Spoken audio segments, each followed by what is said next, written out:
আপনারা এই ছবিটাতে কনভার্ট করতে পারবেন, মানে এডিট করতে পারবেন। শুধু এই ছবিগুলো না, আপনারা যেই কোনো ছবিকে এইরকমভাবে এডিট করতে পারবেন শুধু ছোট্ট একটি অ্যাপসের মাধ্যমে।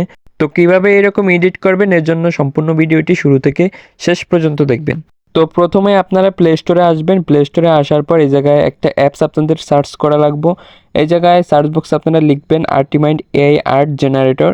এটা লিখলে এই অ্যাপসটা আপনাদের সামনে শো হইব। লোগোটা ভালো করে দেখে নেন। এই অ্যাপসটা আপনারা ডাউনলোড করে নেবেন।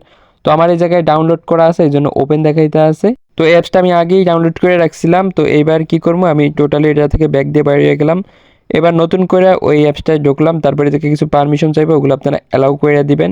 তারপর এই জায়গায় ল্যাঙ্গুয়েজটা সিলেক্ট করতে হবে। এই জায়গায় যেহেতু বাংলা না, এই জন্য ইংলিশটা, এই যে উপরে ইংলিশটা আছে এটা সিলেক্ট করে দিবেন। তো এটা সিলেক্ট করার পর এই জায়গায় এই যে নিচের যে ঘরটা এটা সম্পূর্ণ পূরণ হইব, আপনারা একটু ওয়েট করবেন। ওয়েট করার পর এই যে এই জায়গায় ডান পাশে আছে যে গেট স্টার্ট এই অপশনটা, এটাতে আপনারা ক্লিক করবেন। তো এটাতে ক্লিক করার পর এই যে অ্যালাউ চাইলে অ্যালাউ করে দিবেন। তারপর এইরকম আপনাদের একটা ইন্টারফেসে নিয়ে আসবে।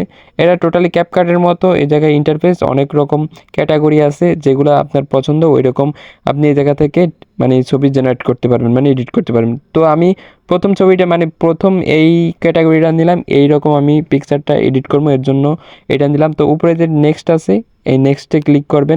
নেক্সটে ক্লিক করলে আপনাদের কাছে গ্যালারিটা অ্যালাউ চাইবে, তো অ্যালাউ করে দিবেন। তারপর আপনাদের এই জায়গায় টোটাল গ্যালারিটা শো হইব। এই জায়গা থেকে আপনারা যে ফটোটা এডিট করবেন ওই ফটোটা এই জায়গা থেকে চুজ করবেন। তো আমি এই ফটোটা নিয়ে নিলাম। তারপর উপরে আছে যে নেক্সটে ক্লিক করলাম। তো এই জায়গায় তারপর নিচে দেখেন যে অনেক রকমের সাইজ আছে, যেই সাইজে আপনারা ফটো এডিট করতে চান ওই সাইজে এই জায়গা থেকে নিতে পারেন। তো আমি প্রথমটা নিলাম 1:1। তো এইটা নেওয়ার পর এই যে নিচে আছে জেনারেট, এই যে অ্যাড লেখা আছে কিন্তু পাশে, এটা কিন্তু অ্যাড দেখে আপনাদেরকে ছবিটা এডিট করতে দেবো। তো অ্যাড আসলো, আমি অ্যাডটা স্কিপ করে দিলাম। স্কিপ করার পর এই জায়গায় যে ক্রস বাটন আছে, এই যে ক্রস উপরে ক্রসে ক্লিক করবেন। ক্রসে ক্লিক করলে আপনাদের অ্যাডটা কিন্তু এই জায়গায় যাইবো। তারপর আপনাদের ছবিটা এই যে দেখেন এই জায়গায় কিন্তু জেনারেট হয়ে গেলো, মানে ছবিটা এডিট হয়ে গেল। অনেক সুন্দরভাবে ছবিটা এডিট হয়ে গেল। এবার এই জায়গায় আছে যে আর্ট মাইন্ডের যে লোগোটা দেখতে পাচ্ছেন উপরে, এটা সরানোর জন্য ক্রস বাটনে ক্লিক করবেন।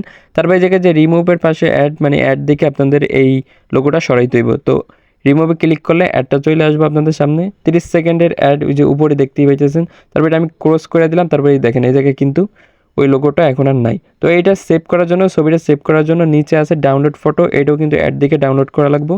তো এই জায়গায় কিন্তু অ্যাডটা চলে আসলো। তো আমি এই অ্যাডটা স্কিপ করে দিলাম, মানে ভিডিওটা কাটিয়ে দিলাম।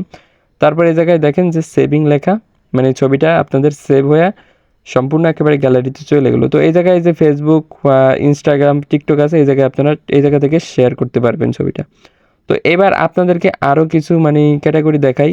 এই জায়গায় যে trending, fashion, NM, digital art, মানে অনেক রকম ক্যাটাগরির ফটো আছে। আপনারা যেগুলা মানে আপনাদের পছন্দ ওইগুলো এই জায়গা থেকে এডিট করতে পারবেন। তো এইবার আপনাদেরকে অন্যরকম একটা দেখাই আমি। এই যে এই জায়গায় আছে যে জোকারের এই ফটোটা আমি এডিট করে দেখাবো। তো এটা নিলাম, তারপর আবার ওই যে উপরে নেক্সটে, তারপর এই জায়গা থেকে আবার ওই ফটোটাই নিলাম। তারপর এই জায়গা থেকে আমি জেনারেট, এই যে নিচে জেনারেটে ক্লিক করলে অ্যাড চলে আসবো। তো অ্যাডটা আপনারা মানে দেখতে হবে সম্পূর্ণ না হলে কিন্তু হইব না। আমি মাঝখান দিয়ে মানে ভিডিওটা কাটিয়ে দিলাম। তো এবার দেখেন যে ছবিটা কিন্তু জেনারেট হয়ে গেল। তো এইভাবেই কিন্তু আপনারা এই জায়গা থেকে সুন্দর সুন্দর ছবিগুলো এডিট করে নিতে পারবেন।